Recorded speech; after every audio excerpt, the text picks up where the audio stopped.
des panafricanistes qui luttent pour la réhabilitation du savoir et de la culture africaine. C'est une définition inachevée, sommaire. On aura le temps avec la confrontation de donner plus de contenu. Donc, avant de céder la place au premier intervenant, et à ma qualité de petit modérateur de passage, en attendant qu'Agué me remplace, je vous rappelle que, en tant qu'Africain d'abord, si je vais être honnête sur le plan intellectuel, je ne peux pas nier l'évidence selon laquelle l'Afrique a été bousculée dans son savoir et dans sa culture par des religions dites monothéistes.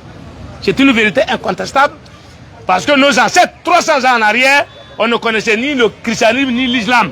Donc il y a des religions dites monothéistes qui sont venues bousculer nos habitudes culturelles. Et beaucoup d'Africains y ont embrassé. À un moment donné, il y a un autre groupe africain qui remet en cause ce qu'ils appelleraient agression venue d'ailleurs. Et ils ont décidé de réhabiliter l'Afrique à travers son savoir, à travers sa culture. Merci. En face d'eux, ceux qui ont aussi embrassé les religions monothéistes qui sont venus d'ailleurs estiment que venir parler de réhabilitation de la culture et du savoir africain, c'est faire fausse route. Sur cette base, on ne peut pas dépasser des individus sans les avoir écoutés. C'est pour ça que ce soir, les deux groupes sont là pour échanger. Je voudrais rappeler la déontologie de notre espace, la courtoisie, l'acceptation de la différence, c'est-à-dire, je peux ne pas être d'accord avec ce que l'adversaire dit, mais je dois le respecter dans son dire. Le respect aussi du sacré. En Afrique, il y a des propos on ne tient pas en matière de la spiritualité. Par culture. Voilà.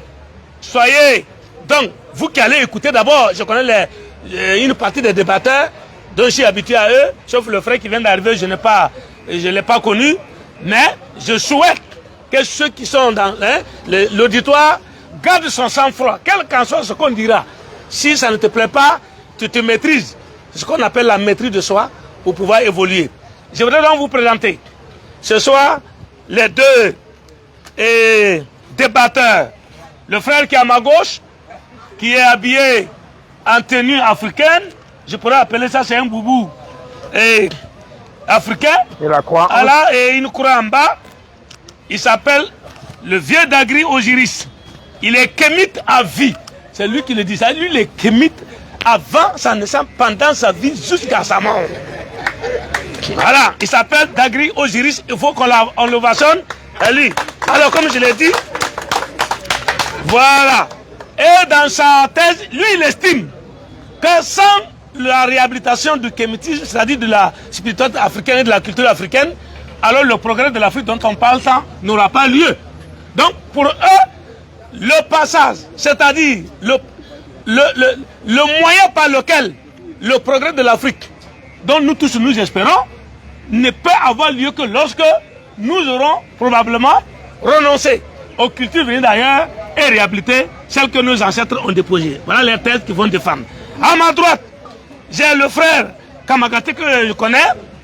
Il fait partie du mouvement qu'on appelle la BAM. C'est un mouvement islamique ou islamiste, parce que la connotation négative, ceux qui ne savent pas, peut donner. C'est des gens qui défendent l'islam, les valeurs de l'islam à travers le Saint-Coran. Et chaque fois quand j'ai l'occasion, ils viennent ici. On a échangé pendant plusieurs années. Donc lui va défendre la thèse de l'islam. Est-ce que l'islam peut nous permettre d'aller au développement, au progrès et à la science, sachant que selon la thèse de vos adversaires, elle ne vient pas des Africains nous-mêmes, mais c'est venu d'ailleurs. Alors lui défendra cette thèse-là. Après, comme quoi, il y aura des questions. Après 2 ou 3 interventions de chaque groupe, il faut qu'on passe aux questions et aux réponses comme ça. Ça va donner un plus de contenu. Plus les questions sont pertinentes, les réponses apportées permettront à ceux qui écoutent d'agrandir ou bien d'accroître leur savoir. Je vais donc inviter le premier intervenant. C'est le frère Osiris. Et je crois 10 minutes c'est suffisant. 5 minutes pour l'introduction. Okay. Voilà, c'est une introduction, 5 minutes. Et après, le frère Kamagaté aussi prendra 5 minutes. Après, nous allons voir dans le développement, il faut donner plus de temps afin que les échanges aient lieu. Sur ce, je voudrais que vous ovationnez d'abord les deux débatteurs et ainsi je vais donner la parole aux frères aux juristes d'Agri. Il est 14h30, donc dans 5 minutes. Alors, merci beaucoup. Avant que je ne fasse cette introduction, je ne peux pas partir sans vraiment rendre hommage à nos ancêtres grâce auxquels nous sommes là et que nous allons partager cette bonne nouvelle qu'on appelle l'évangile. Le mot vient du mot grec. Donc je vais me permettre de prendre 1 minute de silence pour mes ancêtres.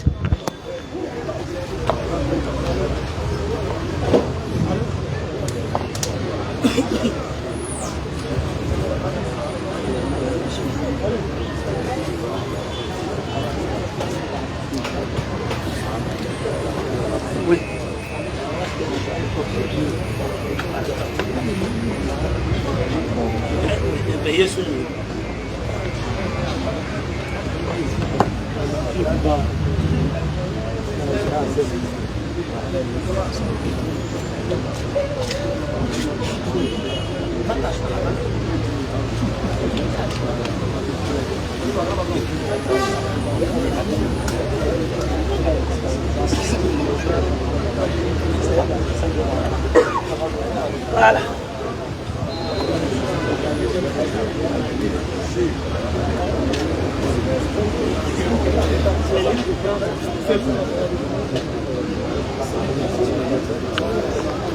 OTEP. OTEP à tous, pour ceux qui ne le sauraient pas, OTEP veut dire la paix. Donc, comme vous pouvez le constater, la question de la paix, c'est une question qui est inhérente à la nature africaine, de l'homme noir. Alors ici, moi le vieux, je voudrais bien partager ce que j'appelle la bonne nouvelle avec vous tous, que vous soyez croyants ou non. Il y a une réalité qui est là, qui est empirique. Et cette réalité empirique, nous disons qu'elle est la seule source de vérité. Même lorsqu'on parle de l'histoire, de l'anthropologie, de l'archéologie, de la botanique, de tout ce qui regroupe le champ de la connaissance, il faut se référer à l'outil scientifique. Et quand on parle de science, on écarte tout ce qui est dogme religieux. Je ne dis pas que la religion n'a pas son rôle à jouer, comme Freud le disait, mais il y a au moins le fait que, quand on parle de science, on a tendance à occulter l'homme noir. Alors, vous comme moi, nous savons que nous sommes dans une région tropicale, où il y a le soleil, où il fait beau vivre. Contrairement à certaines régions où c'est le stress. Nous courons tous pour y aller. Nous pensons que c'est l'hexagone, nous pensons que tout s'y trouve. Pourtant, nous avons tout. Parce que pendant l'invasion étrangère, je parle des Perses, je parle des Occidentaux, je parle des Arabes, il y a eu cette façon de nous traiter comme des animaux qui a fait que notre cerveau a été conditionné. Il y a le frère qui parlait tout à l'heure de psychologie. Chez nous, on parle de flexibilité. Le cerveau a cette capacité de s'adapter. Alors, ce n'est pas parce que vous vous adaptez à une religion qui est à votre détriment et que vous vous sentez bien dans l'apparence que cette religion vous fait en réalité du bien. Alors, la question de savoir le progrès spirituel et culturel repose sur quoi d'abord? Comme disait Cheikh Anta Diop, lorsqu'on parle de progrès, nous, on parle du progrès qui est scientifique, mais qui met en valeur ce que vous avez de propre à vous. Ce que vous avez de propre à vous, c'est le monothéisme. Le monothéisme n'est pas juif, il n'est pas arabe. Le monothéisme est une pratique africaine qui existe il y a longtemps. Mais dans la mentalité archaïque, je mets en griffe, il y avait cette conception de respecter la nature. C'est ce que nous appelons l'écologie. Et notre écologie est fondée essentiellement sur le vitalisme. C'est-à-dire pour nous, les arbres que vous voyez là, il y a une vie biologique, mais il y a aussi une autre dimension de la vie qui fait que cet arbre-là nous permet d'avoir de l'ombre. Et aujourd'hui, la science a démontré que l'arbre, à un certain moment de la journée, prend du gaz carbonique et rejette de l'oxygène. Ainsi de suite. Alors, ce que je veux dire, c'est quoi? C'est que si nous avons des frères, je dis, excusez-moi du terme, les gens n'aiment pas, si nous avons des frères noirs, que nous, en anthropologie, on les appelle des nègres, des négrillons, ou bien des négroïdes, parce que c'est le terme anthropologique pour nous désigner, nous qui avons des cheveux crépus, le nez épaté et cette apparence que vous voyez, chez nous, on pense que le Messie doit venir d'ailleurs. Et cette idée que le Messie doit venir d'ailleurs a fait qu'aujourd'hui, nous sommes en retard, aussi bien spirituellement qu'intellectuellement. Vous voyez que le scientifique, même quand il est croyant, lorsqu'il va faire la science, parce qu'il croit plus en la science qu'en sa religion, il met carrément tout ce qui est religieux de côté. Donc, si nous voulons remonter à l'origine des sciences de manière générale, c'est ce que nous, on a en épistémologie, on appelle l'histoire de la science, nous comprenons que le premier scientifique dans l'histoire de l'humanité, c'était un nègre. Pourquoi est-ce qu'on revient là-dessus? C'est pour dire à nos frères et sœurs, les jeunes gens, qu'on n'a aucun complexe à se faire de savoir que parce que c'est le blanc, donc il est censé être plus intelligent que nous. Parce qu'il est arabe, il est censé connaître Dieu que nous. Vous comprenez? D'ailleurs, l'islam, tout le monde le sait, ce n'est pas une religion africaine. Certes, il y a quelques petites tricheries, des petits plagiats qui ont été faits, mais les bases même de l'islam ne sont pas africaines. Ok, les 5 minutes sont consommées. Merci. Je pense que, merci pour l'introduction. On va passer au frère Kamagaté pour son introduction. Donc, alhamdulillah, thumma salatu wa salamu ala rasulillah. Rabbi shrah li sadri wa yassir li amri wa hlul uqdatan min lisani yafqahu qawli. A'udhu billahi minash shaitanir rajim. Bismillahir rahmanir rahim. الله لا إله إلا هو الحي القيوم لا تأخذه سنة ولا نوم له ما في السماوات وما في الأرض من ذا الذي يشفع عنده إلا بإذنه يعلم ما بين أيديهم وما خلفهم ولا يحيطون بشيء من علمه إلا بما شاء وسع كرسيه السماوات والأرض ولا يؤوده حفظهما وهو العلي العظيم. Allah subhanahu wa ta'ala, nous lui rendons grâce. Nous le remercions et nous souhaitons la bienvenue à notre frère parce qu'il n'est pas ici. Lui c'est un Américain. Donc il a parcouru tout ce kilométrage pour ses vacances, mais aussi pour essayer de confronter sa vérité et la nôtre. Je rappelle, pour ceux qui ne le sauraient pas, que lui et nous avons eu des échanges, enfin un échange au niveau de la gare de Bassam, et ceux qui veulent en savoir plus, qu'ils aillent sur notre page YouTube et Facebook, les élèves d'Abdul Majid, ils sauront ce qui s'y est passé. Voilà, ça c'est pour la petite histoire. La deuxième chose, c'est que fréquemment sur le réseau qu'on appelle TikTok, voilà, nous nous confrontons là-bas. Et là encore, on sait, voilà, qui vaut quoi. Alors, maintenant, gens d'ici, qui seraient témoins, n'est-ce pas, de l'argumentation de part et d'autre, soyez salués, tendez l'oreille, aiguisez, n'est-ce pas, votre arme de discernement. Soyez sans pitié envers celui qui va essayer de vous marmailler. Soyez sans pitié envers les arguments faiblards. Soyez sans pitié envers les arguments qui tendront à se foutre de votre intelligence. Me disant, je suis concerné. Si mes arguments sont faibles, soyez sans pitié. Et par moi, soyez sans pitié vis-à-vis de ma religion. Parce que personne ne m'a envoyé pour venir défendre ma religion. Je me mets là de mon propre chef et c'est sûr que c'est une responsabilité que je prends de défendre ma foi. Et je cours le risque, si je me casse la figure, d'exposer ma religion au mensonge ou en tout cas à toutes sortes de railleries. Donc soyez sûr que celui qui est en face de vous vous respectera dans son argumentation, vous respectera dans ce qu'il vous proposera. Ceci étant dit, parlant de l'aliénation, de l'annexion, de l'esclavage, de la soumission et autres, ceci n'est pas nouveau. Ça n'a jamais été nouveau. Les peuples naissent, on est dans la psychologie maintenant, des organisations. Les peuples naissent, grandissent, atteignent leur apogée, se réinventent ou meurent. Ça a été le cas pour ce que Cheikh Anta Diop appelle la première civilisation égyptienne. Ça a été le cas pour elle. Ça a été le cas pour la civilisation grecque. Ça a été le cas pour la civilisation romaine. Ça a été le cas pour la civilisation perse. Ça a été le cas pour toutes les civilisations et les grandes nations qui sont venues par après. Pourquoi? Parce que pourquoi on parle d'une grande civilisation, l'annexion fait partie, n'est-ce pas, des critères pour parler d'un grand peuple. Si par exemple, si on était dans cette même époque, si la Côte d'Ivoire, n'est-ce pas, voulait être un grand peuple, une grande nation, la Côte d'Ivoire devrait alors annexer le Mali, devrait annexer, ou en tout cas soumettre le Mali, soumettre la Guinée, soumettre tous les pays limitrophes.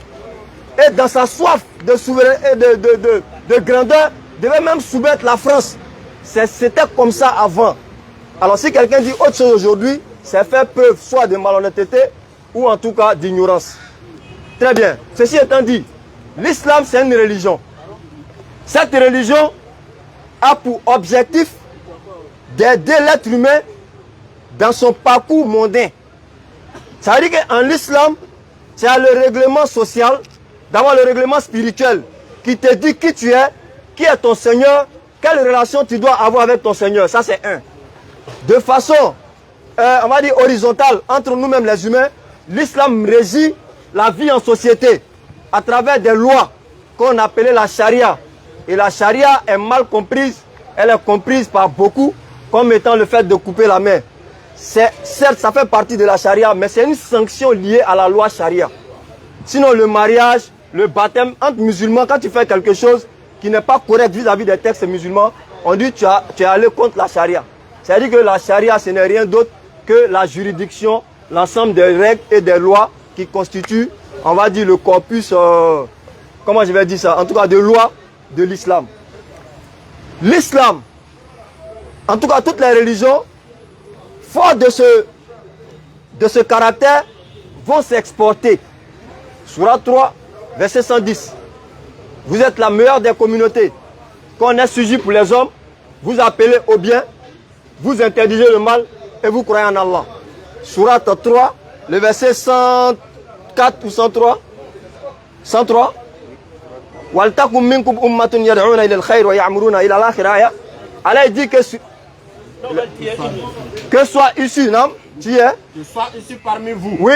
Une communauté. Oui. Qui appelle au bien. Oui. Ordonne le convenable. Et interdit le blâmable. Oui.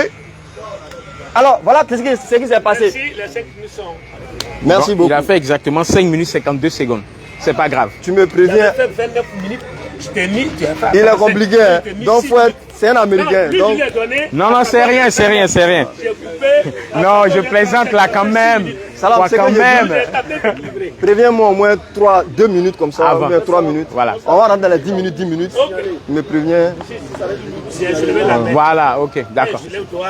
Ça veut dire si j'ai 2 minutes. D'accord. Ok. Ça, vous avez le temps de faire les... Oui, Donc, oui. on va passer à la deuxième Partie, le développement. Bien, pour le développement un peu plus approfondi, 10 minutes c'est bon. Ok. Comme départ, M. Osiris. Alors, 51, oui. Donc, à 51. Ok, super. Merci beaucoup. Alors, le frère a touché un point. Bon, enfin, il a flirté avec ça. Voilà, c'est ce que chez nous, il faut être méticuleux. Vous savez, quand on parle de science et qu'on parle même de culture africaine, en fait, c'est cette précision-là qui a manqué à beaucoup de notre génération. Voilà pourquoi on a négligé ce que nos ancêtres ont pratiqué. Vous savez, s'il y avait quelqu'un à la craie ici, je vais juste démontrer un petit truc. Bon, je vais dire ça à l'oral, parce que j'ai pas assez de temps. Alors, vous vous rappelez du théorème de Pythagore. On dit théorème dit de Pythagore. Alors, le théorème de Pythagore dit quoi? Dans un triangle rectangle, qu'est-ce qu'un triangle rectangle? Le triangle qui est là, il est rectangle parce qu'il a un angle droit. N'est-ce pas? Alors, pour savoir la mesure d'ici, il faut mettre ici A par exemple, B et C. Pour trouver C, il faut faire A carré plus B carré. Plus B carré égale à C carré, n'est-ce pas? Et quand Pythagore est venu en Égypte, vous savez qui lui a appris ça? C'était des nègres comme vous et moi. Mais qu'est-ce qui s'est passé? Ce qui s'est passé, c'est que, et c'est pas moi qui le dis, c'est pas un nègre qui a écrit ça, c'est son suiveur. Vous savez, les grands savants là, ils avaient des élèves qui les suivaient. Il s'appelle Porphyre. C'est lui qui a écrit comment les nègres égyptiens, les prêtres du savoir mathématique égyptien, lui ont appris à faire le calcul, ce que les Égyptiens connaissaient environ 4000 ans. Donc, vous voyez déjà, ça c'est juste un aspect, hein, mais je vous invite à consulter le papyrus Rhin, le papyrus de Rhin. Là-bas se trouvent des formules mathématiques dont vous n'avez pas idée. Et ce sont des nègres. Où on a trouvé ça, c'est pas en Grèce. Vous comprenez? On est ici pour exposer quoi? Pour mettre en valeur ce que nos ancêtres savaient faire. Mettons même l'aspect spirituel un peu de côté, ça sera de la philosophie. Mais ce que nos ancêtres savaient faire, qui nous a été spolié, qui nous a été arraché, dans le but de nous réduire Alors, il a parlé de Cheikh Anta Diop, je vois quelques livres. J'aimerais bien qu'il lise ça de manière sérieuse et épistémologique. Mais qu'est-ce que Cheikh Anta Diop dit dans Nation Nègre et Culture? De quoi il parle? À la page 23, je vais vous lire un truc qui est très important. Lui qui, on dit qu'il était musulman, mais qui était mouride. Je lis ceci, je cite. Mais comprenons-nous bien, je tiens à dire que je ne fais aucune allusion à la véracité de la religion musulmane ou chrétienne. L'homme qui est scientifique, quand il veut avoir affaire à la vérité et qu'il veut exposer les choses, il procède de manière scientifique. Et donc Imhotep, je dis bien Imhotep, c'était le premier inventeur, le plus grand savant qui était de la 3e dynastie, sous le pharaon Djoser. C'est lui qui a inventé, je dis bien inventé, les premières formules. Alors c'est lui que même les Grecs adoraient. Les Grecs dont on parle aujourd'hui, on parle des Thalès, des Anaximènes, Anaxagore et tout cela. Ils sont allés apprendre avec eux. Il y a des archives, il y a des preuves. Ceux qui en veulent, venez, je vais vous en procurer. Alors, quand il effleure l'histoire pour dire qu'à un moment, il y a des peuples qui connaissent l'apogée, qui tombent. Non, l'apogée de nos ancêtres, d'abord ça vient de la Nubie. Et la Nubie a été connectée avec l'intérieur de l'Afrique. Cheikh Anta Diop a fait la datation du désert où on a trouvé des poteries. Donc 7000 ans, hein, 7000 ans. Le peuple juif existe, ça fait à peine peut-être maintenant 3000 ans. Si on veut ajouter avant et après Jésus. D'accord? Mais ce peuple-là, ils ne sont que le résultat d'un métissage. On ne va pas rentrer dans des considérations trop techniques, je vais vous épargner ça. Donc, pour revenir à cette idée que si nous voulons rejeter absolument ce que nous avons, ce que nos ancêtres connaissaient, lorsque ma grand-mère, lorsque j'ai une hémorragie, je me blesse avec la machette, elle n'a pas de formule chimique ou quoi que ce soit. Elle dit, prends cet arbre, mets sur la plaie et que ça arrête l'hémorragie. Vous voulez que je dise que non, ça c'est pas scientifique et que c'est parce que l'autre il est dans un laboratoire à longueur de journée que lui il est scientifique. Voilà le problème. Alors on a cette tendance là, surtout ces religions dites révélées là, ont cette manière là, cette manie, je dirais manie parce que c'est un peu rusé, mais ça tient pas la route, de faire croire que quand c'est un Africain qui produit quelque chose de productif, quand c'est un Africain qui produit quelque chose de productif, c'est soit de la sorcellerie, ou soit c'est au contact des Blancs. Cheikh Anta Diop l'a encore montré que si les Blancs avaient la science, ils auraient créé les pyramides en Grèce, ils auraient créé les pyramides à Rome, mais il y a plus de pyramides en Nubie qu'en Égypte et comme en Grèce. Vous comprenez? Donc ceci pour dire que il est très important de d'abord reconnaître votre africanité. Et cette africanité, en partant sur une base purement scientifique, l'adopter, l'embrasser et l'accepter. C'est ça la vérité. Alors, lorsqu'un individu vient me dire que lui, son prophète vient de l'Orient ou bien de l'Asie, j'ai l'impression qu'il perd sa personne. Et vous connaissez le mot aliéné. Le mot aliéné vient du mot latin alienus. Alienus, ça veut dire quelqu'un qui est étranger à lui-même. Quand on dit étranger à lui-même, ça veut dire que il a perdu sa capacité de réfléchir par lui-même et dont ses capacités intellectuelles sont corrompues. Corrompues par quoi? Par une sorte de croyance qui est fondée sur de rien. Comme Cheikh Anta Diop le dit souvent dans de l'antériorité et la civilisation nègre, il dit que lorsque vous n'utilisez pas la science, vous vous comportez, ou bien votre argumentation est comme une pyramide qui repose sur le sommet. Vous voyez la pyramide, le bas est grand et puis le haut. Donc c'est comme ça votre argumentation est constituée. Alors, moi, je ne peux pas dire que vous n'avez pas le droit de croire en ce que vous voulez. Mais ce n'est pas, comme je l'ai dit au préalable, ce n'est pas parce que vous êtes confortable dans votre croyance et que vous cherchez à justifier. Il a parlé de la charia. Je n'ai pas envie d'entrer dans ces considérations parce qu'il y a plein de versets qui montrent à quel point le Coran lui-même, il est contre l'humanité d'abord. Alors, si vous voulez, je vais juste effleurer ça parce que je ne veux pas qu'on rentre dedans.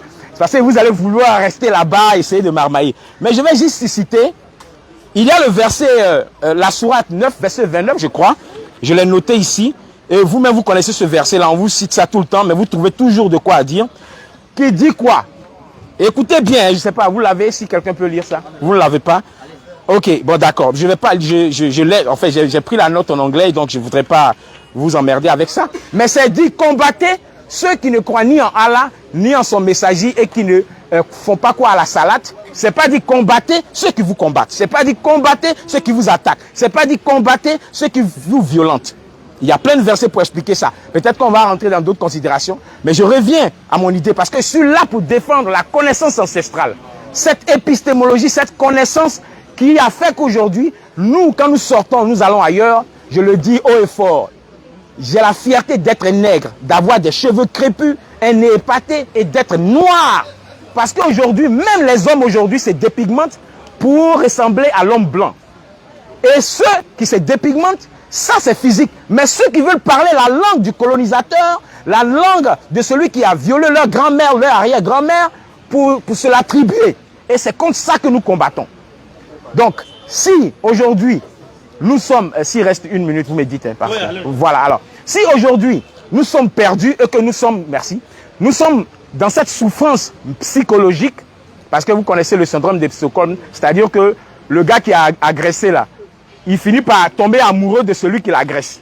Vous voyez un peu. Donc c'est à peu près la même chose. Aujourd'hui, quand on lit Maurice Claudel dans la chronique où il fait les invasions, les premières invasions arabes dans l'Ifriqiya, il t'explique comment on décapitait les gens qui refusaient l'islam.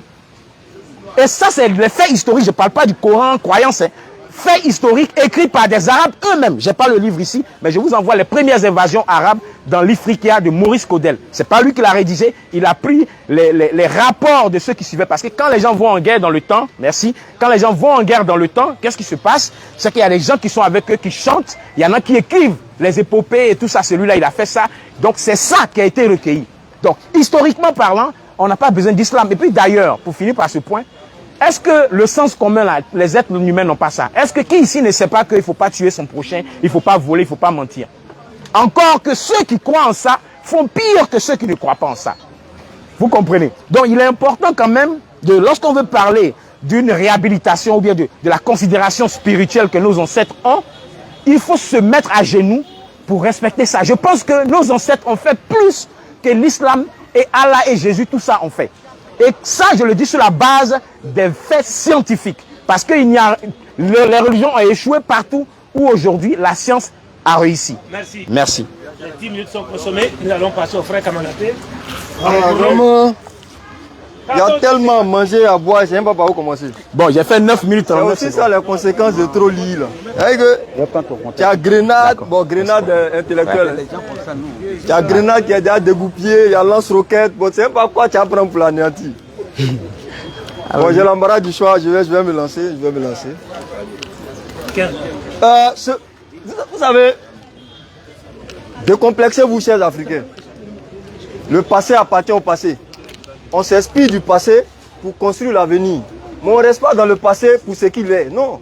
Oh, okay. Tous les peuples de la Terre ont connu des tragédies. Le Japon a connu Hiroshima. Pardon, la bombe nucléaire à Hiroshima. Mais aujourd'hui, le Japon est où? Il y a quelques années en arrière, quand on était encore primaire, on nous disait que, je ne sais pas c'est quel pays asiatique là, on nous disait qu'on avait le même niveau de développement. Corée du Sud, je ne sais pas quoi. Mais aujourd'hui, là, c'est Samsung et autres là. C'est là-bas on achète pour envoyer. Nous, on n'a même pas encore fabriqué aiguille. Vous savez, je vais vous expliquer une chose. Quand on est dans la vie, on nous a tous mis à l'école. Il y a quelqu'un qui a pris, pas forcément qu'il était plus intelligent que toi, hein, mais il a pris vraiment le peu qu'il avait au sérieux. Il s'est concentré au soir de vos vies, en tout cas au rendez-vous, de là où on va savoir qui est qui. Celui qui n'a rien foutu là, on lui a tout donné, il n'a rien foutu, il va toujours accuser ses parents. Il va toujours accuser ses parents, ou bien il va accuser un oncle. Ok, c'est kémite soi-disant. Je rappelle qu'on est tous kémites. Hein. Dans le sens où ma peau là, il ne peut pas changer. C'est noir, tout le monde voit. Je veux, je veux pas, c'est noir. Mes cheveux, c'est parce que j'ai enlevé. Je veux pas, c'est crépus. Donc, je suis kémite.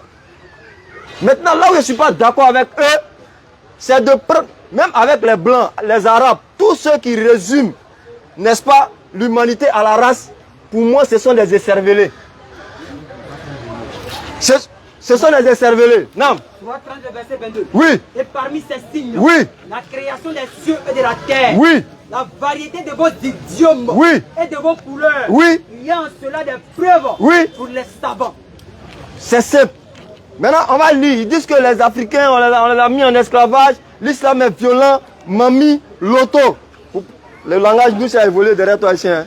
Ça fait partie de nos façons de parler. Alors, je lis ici le livre de Cheikh Anta Diop qu'il a cité. Avant de rentrer dans l'antériorité, je vais prendre le livre qu'il a écrit en premier. Tout simplement.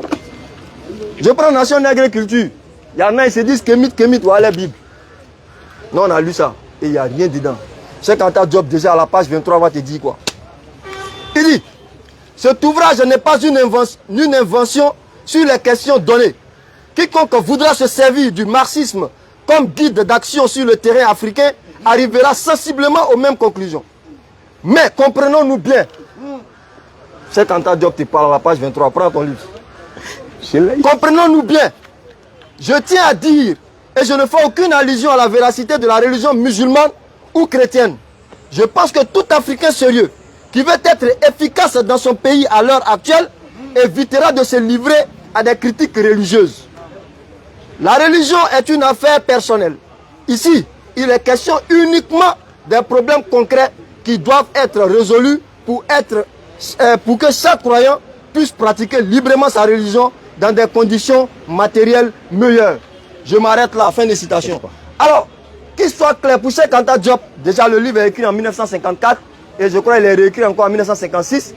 Dans la préface, Cheikh Anta Diop est clair. On est dans un contexte. Oui, l'Afrique est sous le joug, n'est-ce pas, des Occidentaux. L'Afrique veut se libérer. Alors les intellectuels africains qui sont allés prouver au-delà de l'Afrique qu'ils en ont par là et par là, vont montrer à travers leurs écrits et leurs éruditions qu'ils sont tout aussi intelligents que les Blancs et qu'il n'y a aucune raison pour que l'Africain qui croit que le Blanc est supérieur à lui puisse se défaire de cette pensée-là et propulser, n'est-ce pas, son développement, impulser ce qui doit, n'est-ce pas, faire de lui un grand peuple. C'était l'objectif de Cheikh Anta Diop. Et je n'aimerais pas étaler sur sa biographie les frustrations qu'il a eu à vivre dans son pays. Plus tard, quand il va étudier, n'est-ce pas, au quartier latin et autres, avec les autres intellectuels, le Théophile Benga et autres, ce sont des gens qui essaient de veiller nos consciences. À la base, ce n'est pas une lutte religieuse. Déjà, cette lutte-là commence dans les années 1800. Ça commence dans les années 1800 avec les Delany, et avec d'autres Webb. Ça, c'est les auteurs. Webb Dubois. Webb Dubois. Je vois que tu fais tes cours, c'est bien. Webb Dubois et autres. Donc, ce sont les personnes intellectuelles qui ont commencé à retracer. Parce que je vous explique le contexte. Voilà mon problème. Quand je me mets à aborder un thème, quand c'est simple, j'ai tendance à faire des digressions. Parce que je me dis, je vais parler de quelque chose que les gens ne vont pas comprendre. Alors, souffrez. Ces personnes-là souffrent. Ils sont sous, n'est-ce pas, la domination des Américains qui sont venus les prendre ici pour les déporter. Et une fois là-bas, il y en a qui disent non, ce n'est pas des humains. Et ils ont commencé, tout le monde a retracé, n'est-ce pas, son origine à partir de l'Afrique.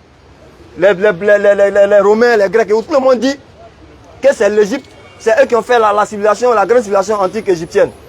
Alors eux, les intellectuels américains noirs, vont commencer à montrer que c'était les Noirs qui étaient là-bas. D'abord, ça commence avec la table des nations, qui essaie d'établir un lien entre les Noirs et les Égyptiens. Ensuite, les Delany et autres vont écrire, n'est-ce pas, des livres pour prouver que cette civilisation était noire. Depuis 1848, pour certains, c'est Cheikh Anta Diop qui commence à... Non, depuis 1800. Alors, Cheikh Anta Diop a dit cela. Maintenant, je me pose la question, lui s'appelle le roi Osiris, le vieux Osiris. C'est un nom égyptien. C'est le vieux, ouais, Osiris. Il y a barbe blanche, il n'y a pas barbe blanche. Alors, juste pour te taquiner, je lis ici, dans un autre livre de Cheikh Anta Diop, ça c'est la petite grenade ou bien Bangé comme on est, voilà. Antériorité des civilisations nègres. Alors, antériorité des civilisations nègres, mythe ou historique. Cheikh Anta Diop, ma pensée personnelle sur Cheikh Anta Diop, c'est que ses écrits pour moi sont des écrits de guerre. Et il y a peu de réfutations sur lui. J'ai fait mes recherches, j'achète des livres.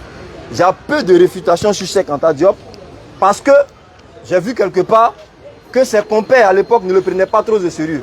J'ai même vu l'écrit d'une femme, une scientifique, qui dit que les paradigmes qu'il utilise, son postulat, ses méthodologies ne sont pas assez scientifiques pour qu'elle réponde. Mais ce monsieur était très prolixe, il écrivait beaucoup. Et il a écrit, ses écrits sont là. Ceux qui ont voulu contester ses écrits ont été traités, n'est-ce pas, de racistes. Donc c'est dans un contexte où le gars a parlé, personne ne veut le contredire. Très bien. Je prends alors la page 28 de son livre Antériorité de la civilisation nègre. Il ressort de l'examen de diverses représentations que l'Égypte devait alors être peuplée d'une race nègre ayant asservi les quelques éléments proto-européens et sémites. Ils ont fait quoi? Ils ont asservi, en d'autres termes, ils les ont rendus esclaves. Alors, je continue ma lecture. Des rois proto-dynastiques et même dynastiques. 2 minutes. Bon, là, je prends... Alors, ces ressortissants sont toujours représentés avec des attributs incontestables de chefs qu'on chercherait en vain sur les représentations des autres races qui apparaissent toutes comme des éléments étrangers asservis. Et je cite ce livre-là pour montrer que les Égyptiens, au sommet de leur gloire, n'est-ce pas, à l'heure où ils rayonnaient, ils asservissaient tout le monde. Ils ont asservi tous ceux qui n'étaient pas noirs, d'après Cheikh Anta Diop, comme eux. Maintenant, d'où ils sortent? Mais ça n'a pas empêché ces peuples-là plus tard. J'ai même dans Nation Nègre Culture, j'ai même pas trouvé la page. Aujourd'hui, quand vous partez en Libye, là, on trouve que les Libyens sont durs, ce sont les plus esclavagistes. Dans ce livre-là, on dit que les Égyptiens voyaient les Libyens à l'époque où ils étaient au sommet aussi comme des animaux. Ils les voyaient comme des animaux. Bon, si un fils de Libyen lit ça, aujourd'hui vous partez traverser chez lui, est-ce qu'il ne va pas vous retourner? Le racisme, ce sont les Noirs. Si tant est que c'est eux qui étaient en Égypte, ce sont eux et bel et bien eux qui ont envoyé le racisme, qui ont envoyé l'esclavagisme. Mais si on subit aujourd'hui, si on a subi même, on passe à autre chose, on essaie de comprendre, n'est-ce pas, les choses pour se développer. Tous les peuples que vous connaissez sur Terre ont subi l'esclavage. C'est les Éthiopiens, quand on nous dit qu'ils n'ont pas subi, n'est-ce pas, qu'ils n'ont pas subi de domination. Mais les chercheurs te diront que les Blancs qui sont en Éthiopie là, en réalité, ils n'ont pas annexé pour annexer, ils se sont confondus. Eux aussi, ils ont été colonisés, ils ont été annexés. Mais aujourd'hui, tous ces pays-là sont où? La France, développée, les États-Unis, développés, le Japon, développé, la Chine, développée. Il n'y a que nous pour pleurer sur un sort dont on n'est même pas témoin. Dans le prochain temps, je vais encore donner comment nos parents ont rendu d'autres esclaves, mais ça n'a pas empêché ces peuples-là d'être ce qu'ils sont aujourd'hui. Merci. Bien. À votre attention. Ah, ok. Je vais demander Trop de choses, hein, vraiment. au frère Aké de prendre la relève pour que mon temps, le temps qui m'est imparti, c'est 10 minutes, 10 minutes. Donc, voilà. Tu mets ton chrono, il a 10 minutes. Ça peut partir? Moi-même, je chronomètre aussi souvent. Prêt? Oui, c'est lui, il est prêt. Ok, super. Alors, vous voyez qu'il a survolé. C'est ce que je disais tout à l'heure. Il y a cette façon de distraire l'auditoire. C'est-à-dire, il survole, il fait des lectures, il survole. Ils ont cette habitude de dire, ah ouais, vous ne lisez pas tout le Coran et tout ça. C'est ce qu'il vient de faire.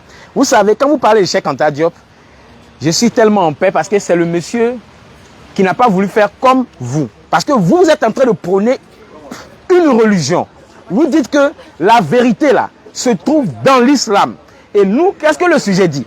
Parce que je vais ramener au sujet d'abord avant de lire les écrits de Cheikh Anta Diop. Et pour être franc avec toi, il n'y a pas que Cheikh Anta Diop que j'ai lu concernant l'égyptologie. En effet, il y a eu deux types. Et je vous, j'ai pas le livre ici. C'est un ouvrage qu'il a rédigé et qui parlait de deux types d'esclavage.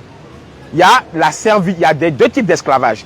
Il y a le mode de production qu'on appelle AMP, c'est-à-dire c'est le type d'esclavage, le type de gouvernement à mode asiatique qui permettait aux gens d'avoir des gens qui travaillent pour toi. D'accord? Et donc, on nomme ça de l'esclavage. Et vous savez qu'il y a eu des ramifications qui ont été faites au niveau des mots et que tout évolue. Mais bref, je ne vais pas m'attarder là-dessus. Ce que je voudrais qu'on comprenne, d'abord, c'est que si on doit parler de Cheikh Anta Diop, il faut parler de lui.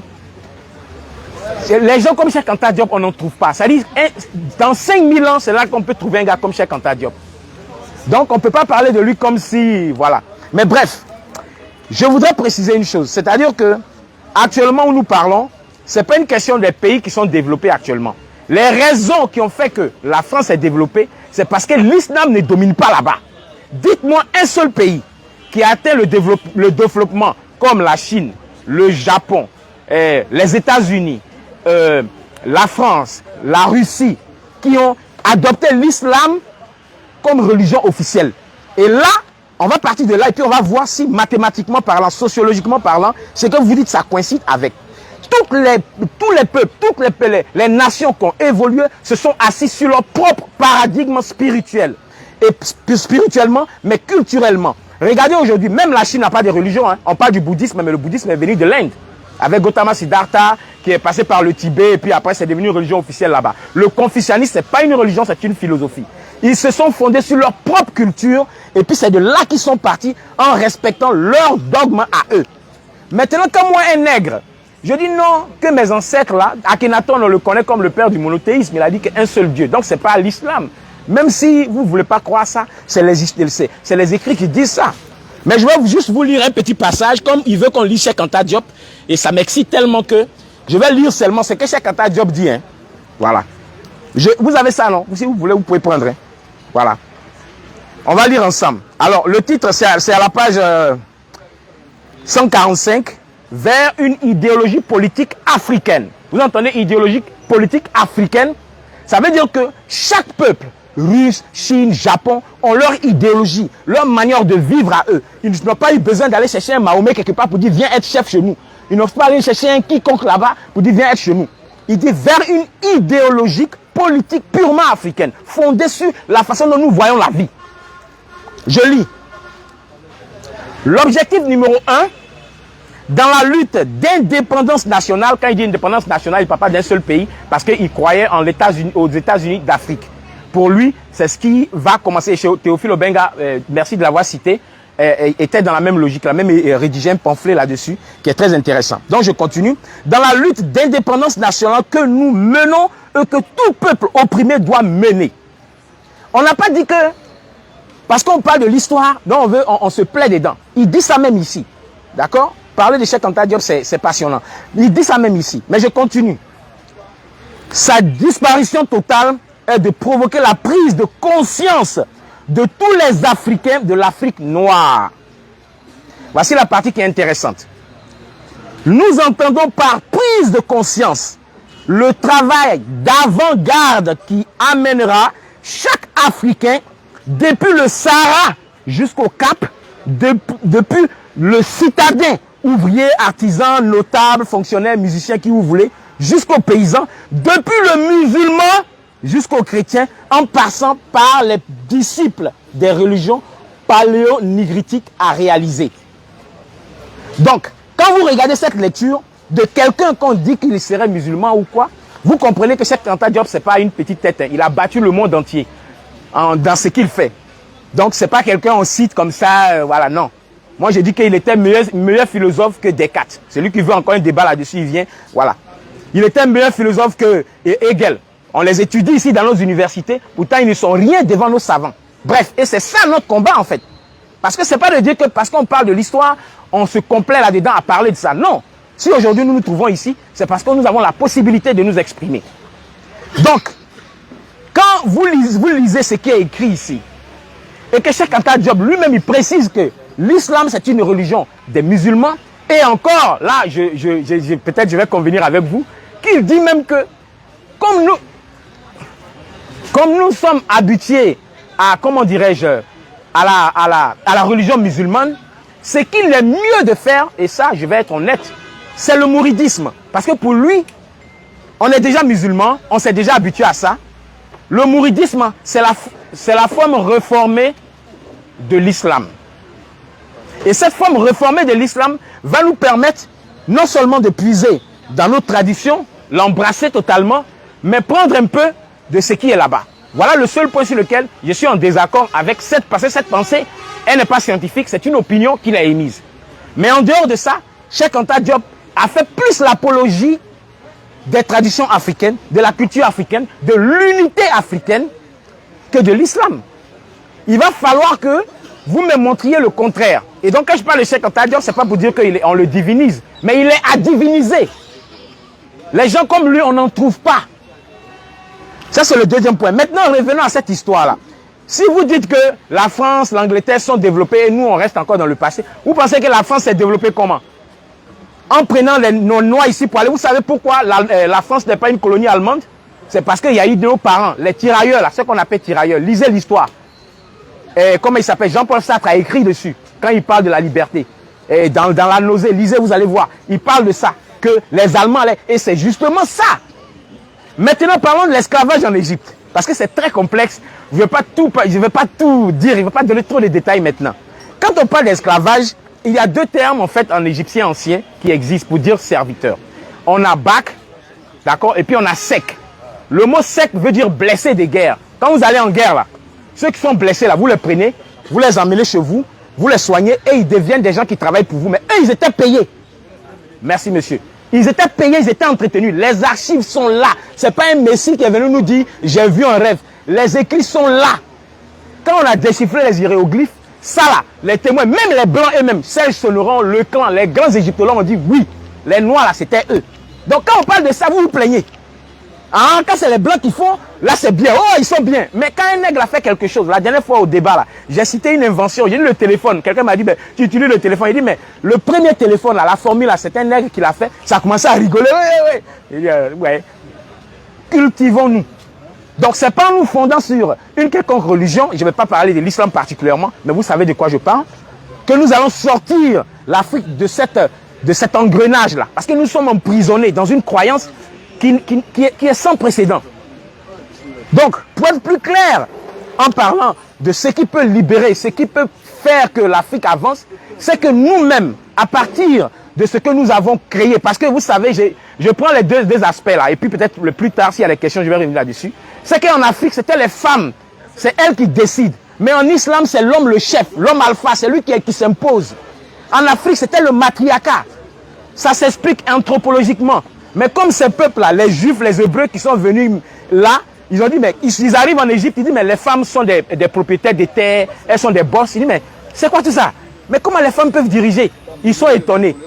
Et on leur dit que ces femmes que vous voyez là, c'est parce qu'elles restent à la maison, elles travaillent, c'est elles qui nous donnent des idées, c'est elles qui communiquent avec le divin. Et c'est ce qui fait qu'aujourd'hui, nous sommes capables de faire ce qu'on fait. Apparemment, il est... faut te calmer, tu sais. Bon, vas-y. Toi, c'est quoi? Lui, c'est quoi il fait?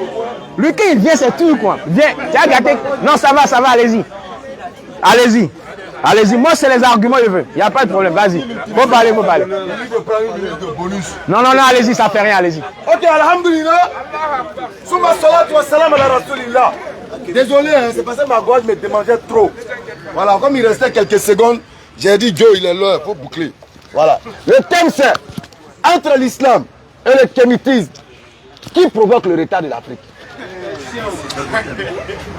Voilà le sujet qui nous amène ici.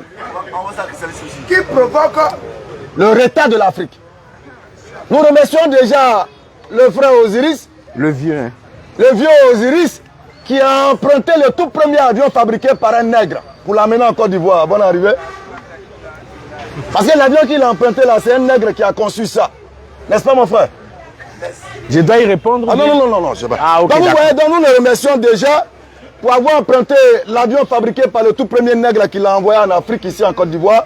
Vraiment, nous remercions les nègres pour cette invention volatile, si j'ose m'exprimer ainsi.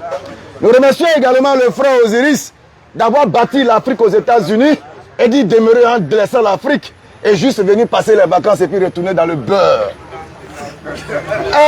Ce qu'il doit comprendre, c'est que l'islam a permis à l'Afrique de bouger de plus d'un cran. Il vient rentrer dans des histoires de science, etc., etc. Qu'ils nous disent quelle est la toute première invention de l'Égypte antique qu'on a utilisée aujourd'hui sans apporter de modifications. Non, écoute-moi, okay, je n'ai pas encore fini. Je prends la question. Voilà. Il va nous montrer ce que les Égyptiens ont fabriqué. Et puis, aucun scientifique n'a apporté un élément de retouche ou de surplus qu'on est en train de... On est dedans, on bouge avec. Il va nous donner ce nom-là et puis l'engin. Déjà, il faut qu'ils comprennent. Nous, en tant que musulmans, l'islam nous a permis de pouvoir donner le droit de tout un chacun. L'islam n'a jamais valorisé ou prôné l'esclavage. Jamais. Surat 49. Le verset 13. Voici le cœur. C'est-à-dire, en fait, toute personne qui étudie l'histoire de l'islam, et puis qui vient dire que oui, l'islam prône l'esclavage, c'est que tu n'as pas lu ça. Si tu vois un musulman qui est esclavagiste, c'est un hypocrite. Oh homme. Bismillah.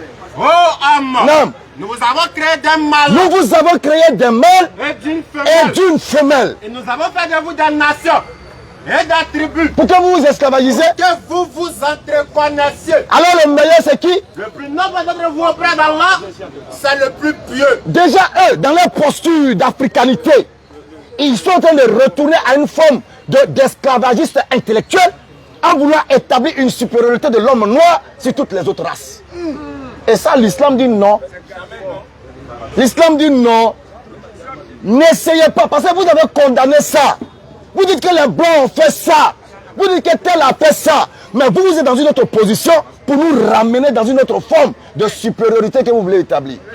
Soit 30 verset 22. Avant que tu ne bouges, Cheikh Anta Diop, il a lu tout à l'heure, j'ai aimé. J'ai cru qu'il allait me dire que Cheikh Anta Diop, il a parlé d'unité africaine. Qu'ils nous disent où se trouve l'unité spirituelle de l'Afrique. Chaque peuple, chaque religion, et pardon, chaque région a sa culture dans le culte unique à eux. Tu nous parles de quelle unité? Donc Cheikh Anta Diop ne parlait pas de religion. Lui-même, il a bien signifié politique. Ça a été lu. Politique et non religieux. Donc, il n'y a aucune uniformité dans le culte. Ce qui veut dire que si un peuple utilise des hommes pour faire des sacrifices humains et qu'un autre ne l'utilise pas, tu ne peux pas leur interdire ça. Chacun demeure dans son culte, dans un bouhara spirituel. Sourate 30. Allah dit quoi? Le verset 30. Bismillah. Dirige tout un être. Pendant que l'islam appelle à l'unisson des cœurs, parce que lorsque les cœurs sont unifiés vers Dieu, alors on marchera tous selon un seul principe, celui de plaire à Dieu et non de plaire aux hommes. Dirige tout un être Non. vers la religion exclusivement pour Allah. Telle est la nature qu'Allah a originellement donnée. Mais quand Mohammed rentrait chez les Arabes, quand il commençait sa prophétie, quel était l'état d'esprit de ce peuple-là? Barbare, tueur d'enfants, ils tuaient leurs filles, des ivrognes, des gens de mauvaise vie. Mais il a réussi à les éduquer avec la parole divine. Sourate 21, verset 107. Et nous t'avons envoyé ta miséricorde pour l'univers. Il a dit oui, qui ne sait pas que tuer son prochain est mauvais. Ce n'est pas ça. Le fait de savoir ça, c'est pas ça qui est important. Je sais que tuer mon prochain est mauvais. Je sais que voler le bien de mon prochain est mauvais. Mais le plus important ici, c'est de savoir qui est-ce qui a permis que tu sois là. Il dit, Akhenaton a parlé de Dieu unique. Après avoir fait quoi? Un coup d'état sur Amon-Ra. Un coup d'état de Dieu. Ça veut dire qu'Akhenaton a parlé. Est-ce qu'autant d'Amon a parlé de Dieu unique? Alors que Mahat, la déesse, était une autre divinité. C'est Akhenaton qui vient faire un coup d'état spirituel pour établir le monothéisme spirituel. Et quand on l'a dit, et quand on l'a dit, non. Suivez ce qu'Allah a fait descendre. Suivez ce qu'Allah a fait descendre. Ils disent quoi? Non. Non. Mais nous suivrons les coutumes de nos ancêtres. Mais et quoi? Quoi? Et si leurs ancêtres n'avaient rien raisonné, et s'ils n'avaient pas été dans la bonne direction. Et quand on l'a dit. Alors, comme il parle de développement, il parle de sociologie. Frère, oublie un tant soit peu l'islam. Allons-y à l'époque de tes ancêtres. Parce que ni ton arrière-grand-père, ni ton grand-père, ni ta grand-mère ne connaissent Akhenaton, ne connaissent les Égyptiens anciens. Ne connaissent pas ça. Donc oublie l'histoire, oublie l'islam et montre-nous dans ton village, avant l'islam, quel était votre niveau de... On ne dit pas de développement. Donc tu vas nous définir c'est quoi d'abord, de quel développement tu parles. Est-ce que tu parles du développement des buildings? Est-ce que tu parles du développement de belles voitures? De quel développement maintenant tu parles d'abord? Il faut nous définir ça. Et puis en fonction de ça, on va voir si l'islam a empêché tes ancêtres à se développer. L'une des plus grandes universités a été construite par une musulmane, une princesse, au Maroc. À Cordoue, l'une des plus grandes bibliothèques gérées par les musulmans. Toutes les sciences établies par les Grecs ou tout ce que vous connaissez ont eu leur paroxysme avec les savants musulmans. Sourate 9, le verset 122. Ils ont récupéré ça et en ont... Sourate 9, le verset 122. D'accord. Les croyants. Il va me dire le mot hasard. Quelle est l'origine du mot hasard? Les croyants.